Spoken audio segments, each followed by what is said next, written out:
Martha had lived her whole life in the quiet western town of Dry Creek, a place where dust hung in the air like an old memory and every wooden porch carried stories. People in Dry Creek talked more than they listened, and they repeated things even when they were not true. The rumor about Martha had started when she was only 12, and it followed her everywhere she went. They said she was too ugly to show her face. They said something was wrong with her. They said she wore that sack because no man would ever look at her without being frightened. None of them had ever asked her why. None of them knew the truth. Years earlier, a barn fire had broken out on her family's land. She had gone inside to rescue a trapped horse, and falling wood had burned her cheeks and forehead. The scars healed, but they never faded. People stared. Children pointed. Grown men looked away. Not because she was ugly, but because they didn't know how to act. Her mother tried to protect her, making her a simple brown cloth sack with tiny holes to see through. At first it was meant only for healing, a temporary cover. But one unkind comment from a neighbor became 10. 10 became 20. Soon the town whispered that taking off the sack would scare people. Martha was only a child then. She believed them. Now at 21, she still wore it whenever she went outside. It had become her shield, though every morning she wished she did not need it. She was gentle, hard-working, and respectful. She cared for animals, stitched blankets for neighbors, and baked bread for the church. She did all of this quietly, hoping people would judge her for her actions and not her appearance. But Dry Creek was small. People had long memories, and they loved easy stories. Most days Martha worked on her father's small ranch, milking cows, feeding horses, and fixing fences. She never complained. Her father, Samuel, was a kind man with a slow voice and tired eyes. He always told her, "You got more goodness in you than this whole town put together." She believed him, but sometimes, late at night, she wondered if goodness was enough. She wondered if anyone would ever see her as a woman, not a rumor. Everything changed the day Cole Dawson arrived in Dry Creek. He came on horseback, leading 2 pack mules, and carrying nothing but a rolled-up bedroll, a worn saddlebag, and a hopeful heart. He was a rancher looking for a fresh start. His life had been full of loss, his parents gone, his old ranch taken by a long drought, and his future uncertain.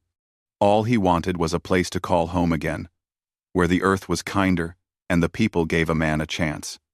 The first time he saw Martha was at the general store. She was buying flour, sugar, and salt. Her hands shook a little, as they often did when people gathered nearby.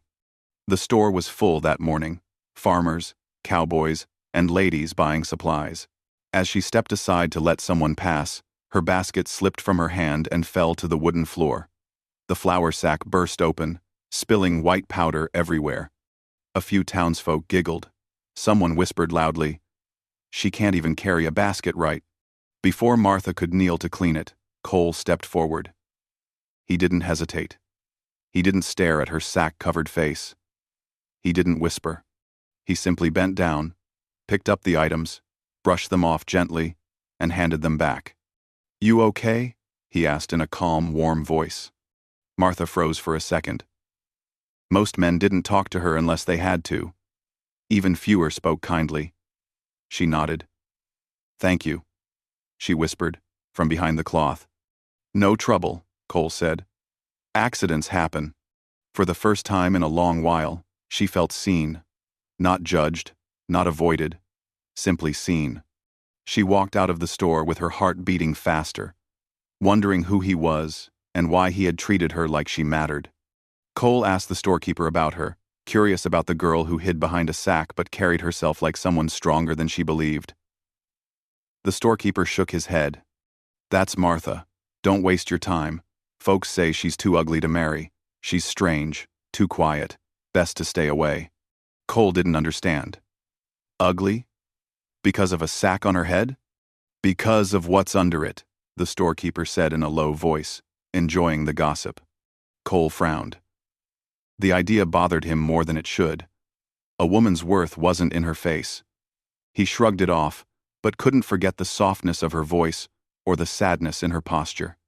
A few days later, Cole visited her father's ranch to buy some extra lumber and supplies Samuel often sold. When he arrived, he saw Martha repairing a broken fence. She worked fast, tying wire with sure hands, her movements confident.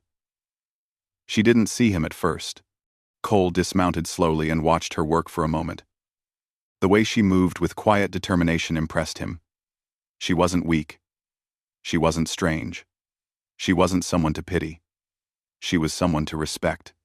When she finally looked up, she stiffened, surprised to see him. "You need something?" she asked quietly.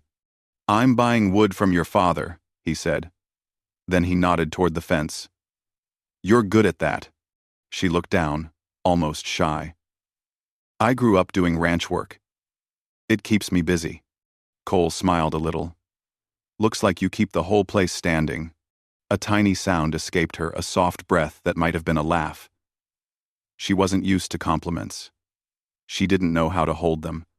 Samuel came out of the barn and greeted Cole warmly.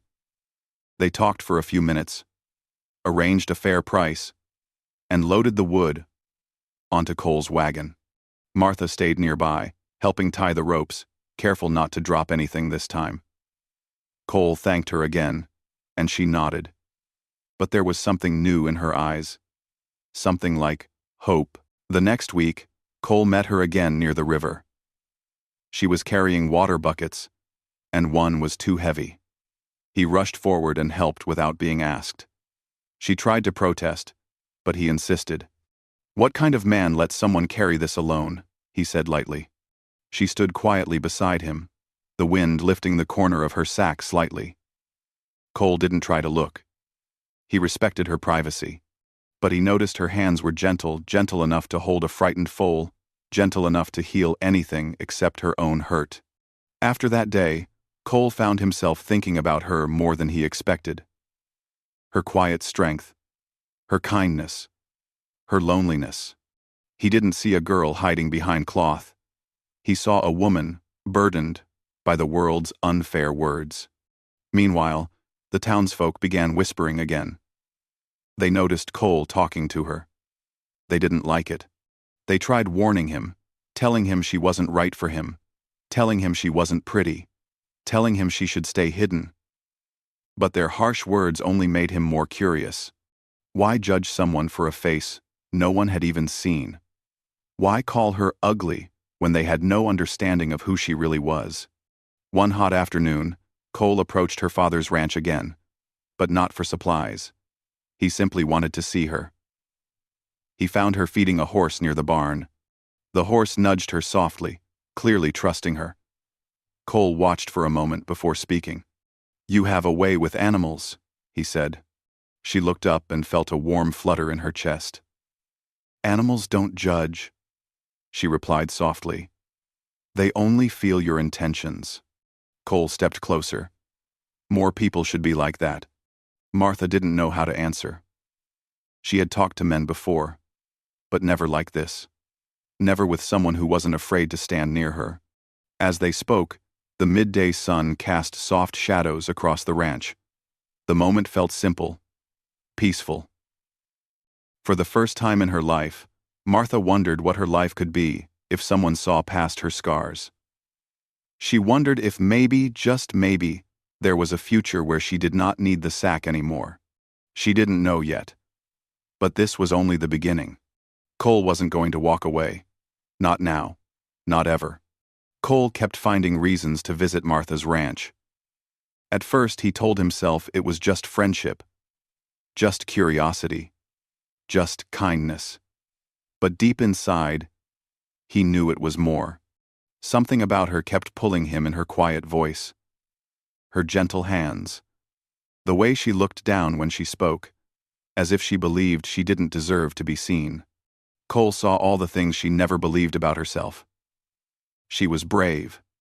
She was talented. She was good. And every day, he found himself noticing more. Martha noticed it too. though she tried hard not to. She didn't want to hope for something that might break her heart later. She had learned long ago that people could be kind one moment and cruel the next. She had grown into the habit of keeping distance, even when she wished she didn't have to. But Cole made distance difficult. He spoke to her like she was a normal woman, not a rumor, not a face behind a sack. He greeted her with warmth, asked about her horses, helped her carry supplies, and talked to her father like he belonged there. Each of his visits made her heart feel full and frightened at the same time. She tried controlling that feeling, but it grew with every passing day. One morning, Cole woke with a strange determination. He saddled his horse and set off toward Samuel's ranch, without any real reason except wanting to see Martha. When he reached the gate, he found her kneeling near the barn, tending to a calf with a weak leg. She didn't hear him approach, and he watched her gently lift the calf's hoof, whispering to it softly through the cloth on her face. "You treat animals better than most folks treat people," Cole said. Startled, she turned quickly. "I didn't hear you come. Didn't mean to scare you," he replied as he dismounted. "Just didn't want to interrupt." "You're not interrupting," she said, though her voice hinted at nervousness. Cole knelt beside her and helped steady the calf. They worked together in silence at first, the warm morning sun casting soft, golden light over the ranch. The calf calmed quickly, as if it knew it was safe between them. "You're good with him," Cole said. "I had to learn," she answered. "Animals get hurt, just like people. But they don't hide it." Cole looked at her gently. "People hide a lot more than they should." For a brief moment, Martha wondered if he was talking about her, about the sack, about the scars. She looked down, unsure how to respond. But Cole didn't push. He simply stayed by her side, letting the quiet settle naturally between them. Later, when they stood and brushed the dust from their clothes, Martha asked, "Why do you come here so often?" Why? It was a simple question, but one Cole wasn't ready to answer openly. He scratched the back of his neck. "Your father's got the best supplies in town," he said lightly. Martha gave him a small, almost playful look. "You bought all your supplies last week." Cole laughed quietly. He didn't expect her to call him out so gently. "All right, maybe I like talking with you." Martha felt her breath catch. No one had ever said something like that to her. She looked away at the barn wall, trying to calm her racing heart. "People talk about me," she said softly. "They say things. I don't care what they say," Cole answered firmly. She stayed silent for a long moment. Then, with a trembling voice, she said, "You don't understand. People can be cruel. They say I don't deserve to be looked at." Cole stepped closer, but not too close. He didn't want to frighten her. "I don't listen to people who enjoy hurting others," he said, "and I sure don't judge someone by gossip." Martha didn't know how to reply. She wanted to believe him. She wanted to trust him. But trust was heavy. It carried the weight of years of pain. She didn't know if she had the strength to lift it yet. A few days later, the town held a small gathering at the churchyard. People brought pies, fresh bread, and vegetables to share. Martha usually avoided crowds, but her father needed flour and lantern oil, and she agreed to go with him. She walked close to him, head down, sack tied securely, hoping no one would pay her any attention. But people always noticed her. Whispers followed her like dust on a windy day. "There she is. She shouldn't come out. Poor thing. Or maybe not poor. Who knows what she looks like. She should have stayed home." Samuel frowned deeply at the comments, but said nothing. He had tried defending her in the past, but arguing with small minds never changed anything. Martha kept walking, but her shoulders tightened under every whisper. Then Cole arrived. He stepped off his horse and spotted her immediately. Without hesitation, he walked straight to her. She froze, terrified he might embarrass himself by being near her. But he simply smiled and said, "Good morning, Martha." The whispers stopped. The whole yard went silent. No man had ever greeted her so easily, so confidently, in front of everyone. Martha's voice shook as she replied, "Good morning." Cole walked beside her, speaking to her father and helping him carry supplies. People looked at them with disbelief. Some frowned. Some whispered again, louder this time. A few children stared wide-eyed, expecting something dramatic to happen. But Cole didn't even notice. Or maybe he did, and he just didn't care. After collecting what they needed, Samuel invited Cole to share supper that evening. Cole gladly accepted. He wasn't sure why Martha's father trusted him already, but he felt grateful. He wanted to know the family better. He wanted to understand Martha's life, her fears, her hopes, everything people had hidden behind a cruel story. That evening, they sat on the porch as the sun set, painting the sky with soft pink and gold.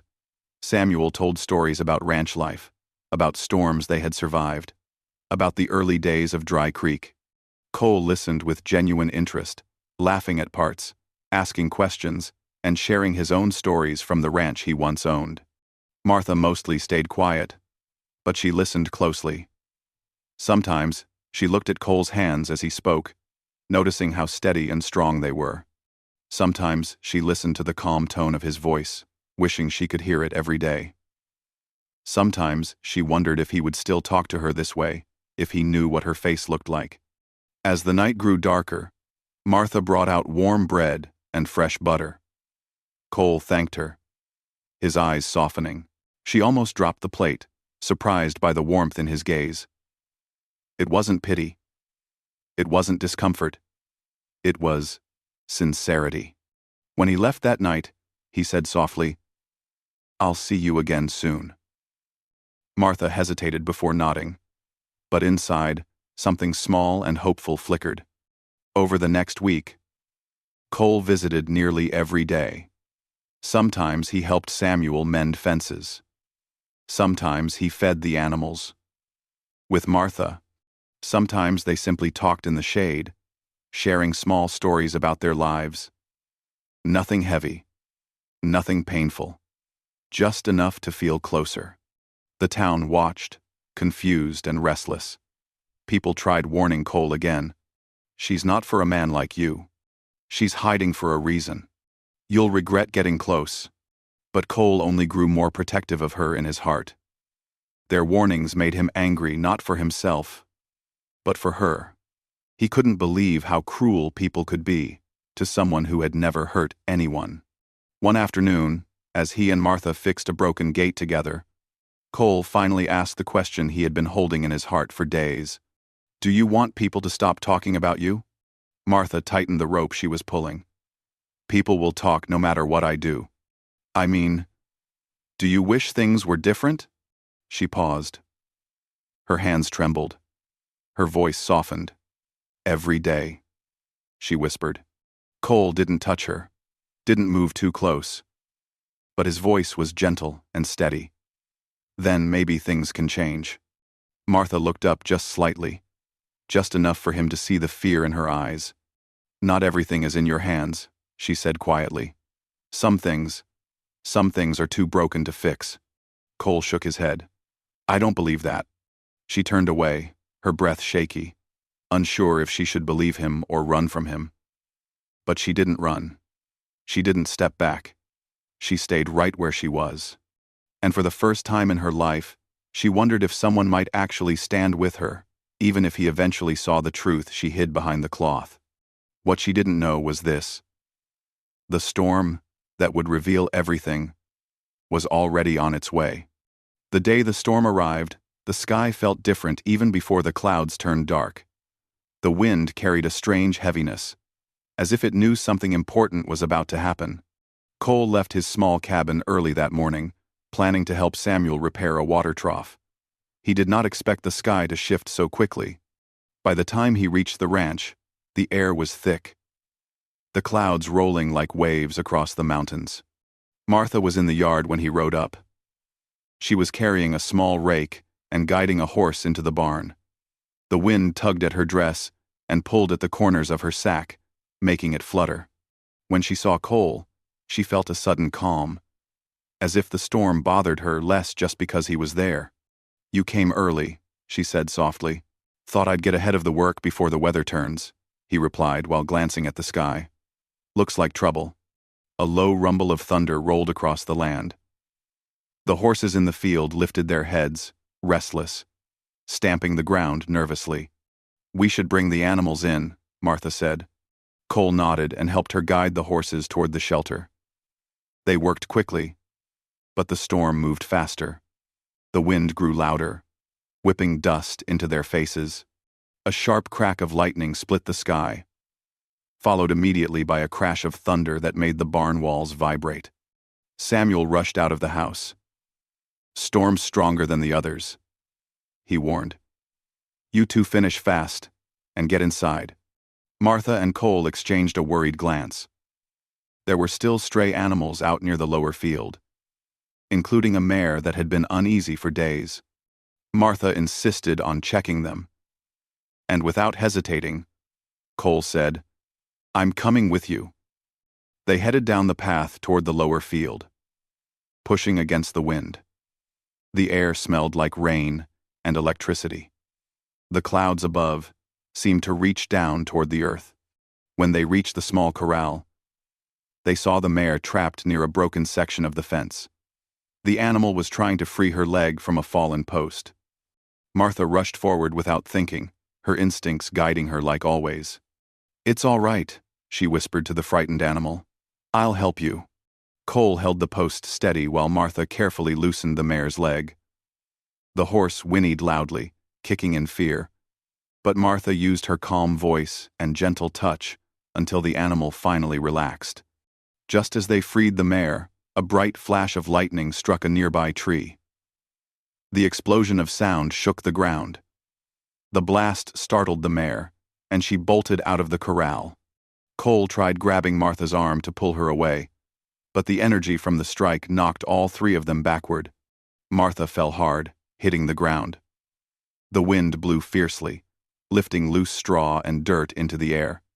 She tried pushing herself up, but her vision blurred. Cole crawled toward her, pulling her back to her feet. "You okay?" he shouted over the roar of the wind. She nodded weakly. But before she could steady herself, a sudden gust tore at the cloth on her head. The sack shifted, then loosened, then began to slip.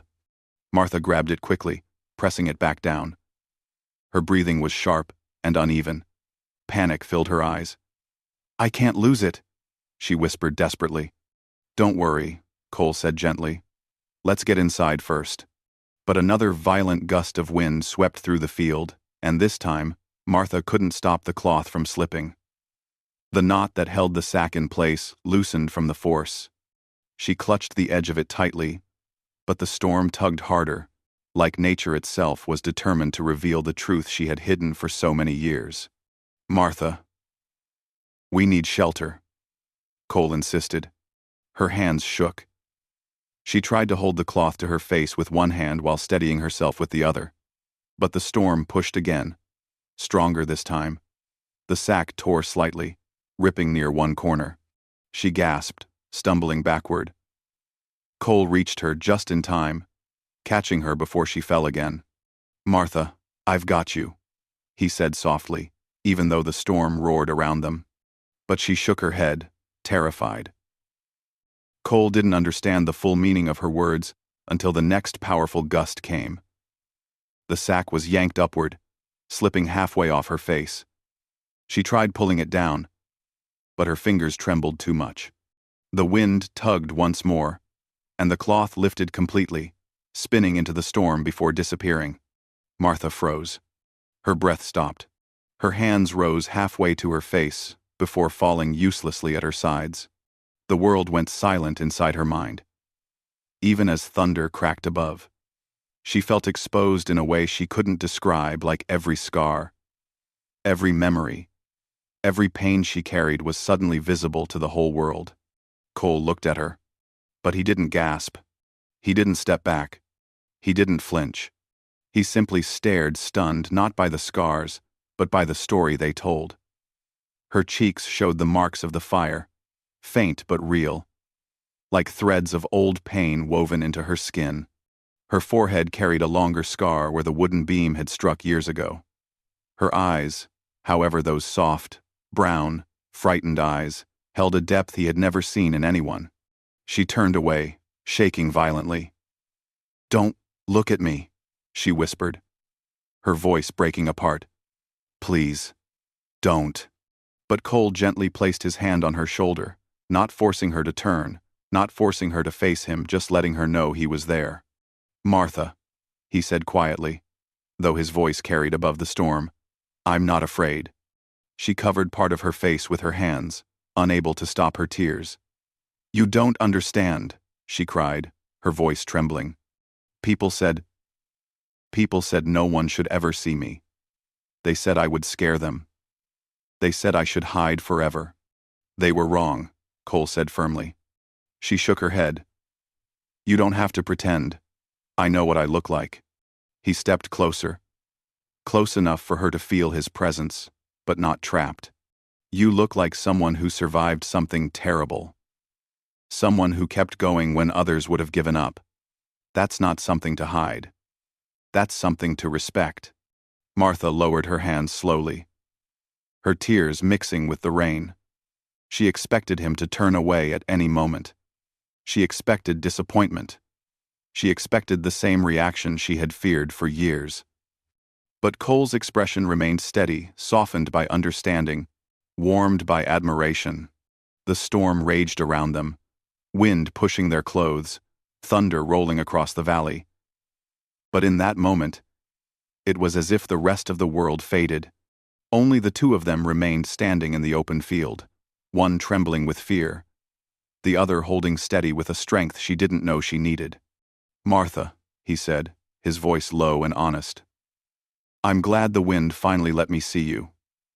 She stared at him in disbelief. "No part of you scares me," he continued. "Not the scars, not the past, not the things people said. You're stronger than all of it." Her lips parted, but she couldn't speak. He stepped a little closer, the rain dripping from his hat. "And you're beautiful, Martha. Not the kind of beauty those people talk about. Something deeper, something truer." A quiet sob escaped her. She pressed a hand to her chest, overwhelmed by the mixture of fear, relief, and disbelief flooding through her. "We need to get out of this storm," he added gently. "Come with me." This time, when he reached for her hand, she didn't pull away. Her fingers trembled, but she placed them in his. Together, they walked toward the barn, the storm swirling around them, but something inside her finally beginning to calm. For the first time in her life, she wasn't hiding. For the first time, someone had seen her completely and didn't run. She didn't know what tomorrow would hold, but she knew this much. Cole's reaction had changed everything. The storm passed slowly through the night, leaving behind puddles of muddy water, broken branches, and a heavy silence that settled over the land. Inside the barn, Cole had stayed with Martha until the worst of the wind quieted. He wrapped a blanket around her shoulders, kept the lantern lit, and stayed nearby without crowding her. She didn't speak much. She mostly stared at the wooden floor, still shaken after the sack blew away. She kept touching her face, as if expecting him to suddenly change his mind about her. But Cole remained calm, steady, and gentle. By morning the sky had cleared, and soft rays of sunlight filtered through the cracks in the barn walls. Martha had fallen asleep, sitting against a bale of hay, the blanket still around her. Cole watched her quietly, making sure she was warm. He didn't sleep at all. His thoughts stayed with her the whole night, her fear, her scars, her courage, and the fact that she had finally allowed herself to be seen. He knew her life changed the moment that sack left her face, and he wanted to be sure she understood she wasn't alone. When she woke up, she looked around with confusion, then remembered everything. Her hand immediately reached for her head, instinctively searching for the sack that was no longer there. "It's gone," she whispered. "I know," Cole said softly, "but you don't need it anymore." She lowered her hand slowly and looked at him with uncertainty.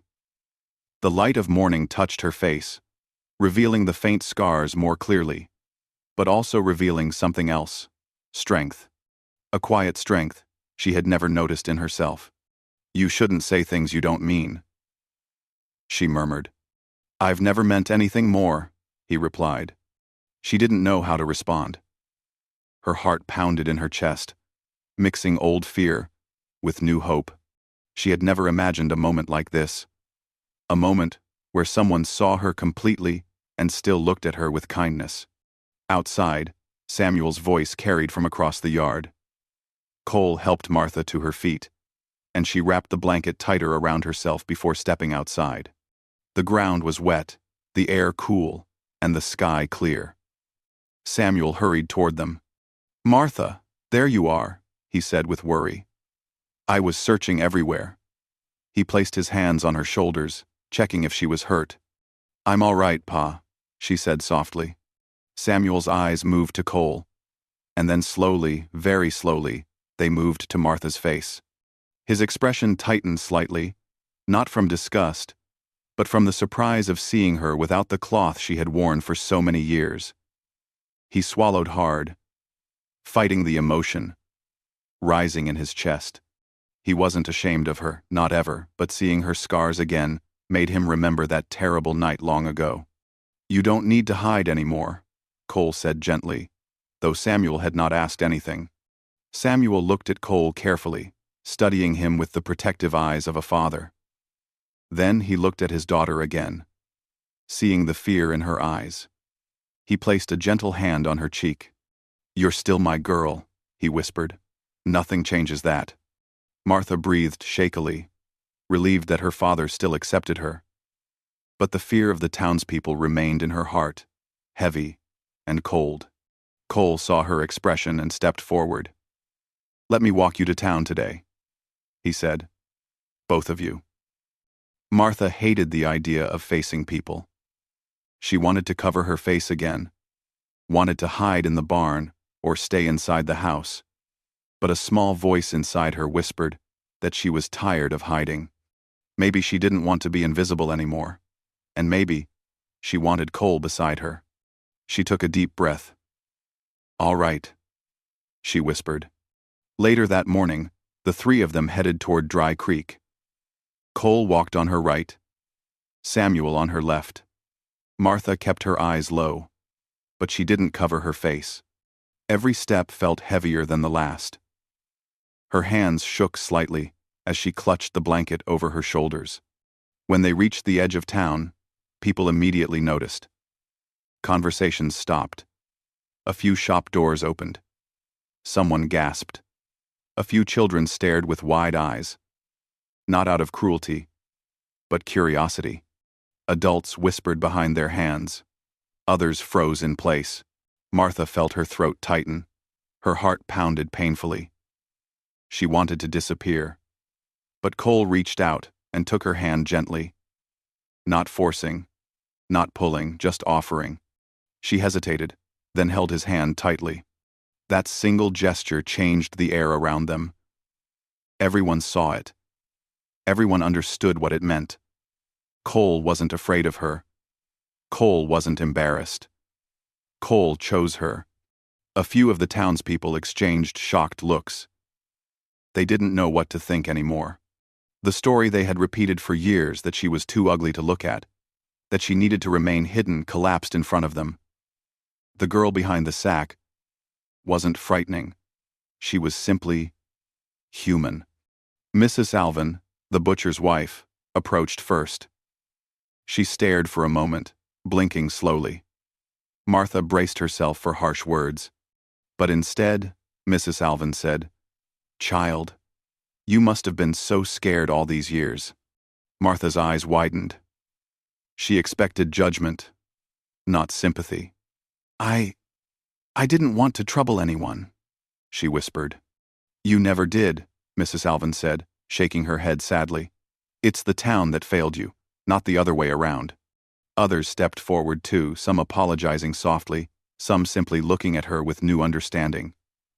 Of course, a few people still stared uncomfortably, holding on to old habits. But Cole didn't let Martha face them alone. He kept his hand around hers, steady and warm. As the morning passed, Martha felt something she never expected: acceptance. Not from everyone, but from enough people to make her heart soften. She realized the world outside wasn't as cruel as she feared. Not when someone stood beside her. That evening, when they returned to the ranch, Samuel asked Cole to stay for dinner. Martha cooked quietly, her movements lighter than usual. Even without the sack, she didn't hide in the shadows. She walked freely around the house, her posture slowly straightening. Cole watched her with admiration. He saw how she moved differently now, still cautious, but not broken. After dinner, Samuel stepped outside to check the water lines, leaving Martha and Cole alone in the warm glow of the small oil lamp. She sat nervously at the table, hands folded. "Cole," she said softly, "why are you still here?" He smiled gently. "Because I want to be." "You don't have to protect me," she whispered. "I know," he replied, "but I want to be near you. Not because of pity, not because of duty, but because I care about you." Her breath caught in her throat. She looked away, afraid her eyes would betray too much. "You don't even know all of me yet." "I know enough," he said. "I know your kindness. I know your strength. I know your courage. And I know you deserve someone who sees you. Not a rumor. Not a sack. Just you." A small tear slid down her cheek. She brushed it away quickly, embarrassed. "Martha," he said, his voice steady, "may I ask you something?" She looked at him with wide, unsure eyes. "What is it?" "Will you let me court you properly?" he asked. "Not in secret, not in hiding, but in the open, the way you deserve." Martha's heart stopped. No one had ever asked her anything like that before. For a long moment, she couldn't speak. Her hands trembled. Her voice caught. "You really want that?" she whispered. "With all my heart," he replied. Her answer was a quiet breath, filled with emotion she had kept buried for years. "Yes." Cole smiled, soft, genuine, filled with respect. He didn't move closer fast. He didn't rush. He simply took her hand again, the same way he had in town, steady and warm. From that day forward, Cole visited every morning. They walked the fields together. They cared for the animals. They sat under the cottonwood tree in the evenings, talking about everything: her childhood, his dreams, their shared hopes. Slowly, Martha learned to laugh openly. She learned to look people in the eyes again. She learned that love didn't need a perfect face, only a sincere heart. Months passed, and the town grew used to seeing her without the sack. Some people apologized, some kept their distance. But it didn't matter. She wasn't hiding anymore. One quiet afternoon, under the same cottonwood tree where they often sat, Cole held her hands and said the words she never expected to hear. "Martha, will you marry me?" Her heart trembled. Tears filled her eyes. She nodded slowly, then strongly. "Yes. Yes. I will." They married on a warm spring day beneath the tree. A few close friends gathered. Samuel cried, quietly, proud and grateful. Cole stood tall, looking at Martha as if she were the most beautiful woman in the entire West, not because of her skin, but because of her soul. Dry Creek talked for years about the day the girl behind the sack finally lifted her head high. They said love must be powerful to change a life that deeply. But Martha knew the truth. Love didn't change her. It simply revealed the strength she always had. And Cole, the man who took off the sack and saw her, clearly was the one who helped her believe it.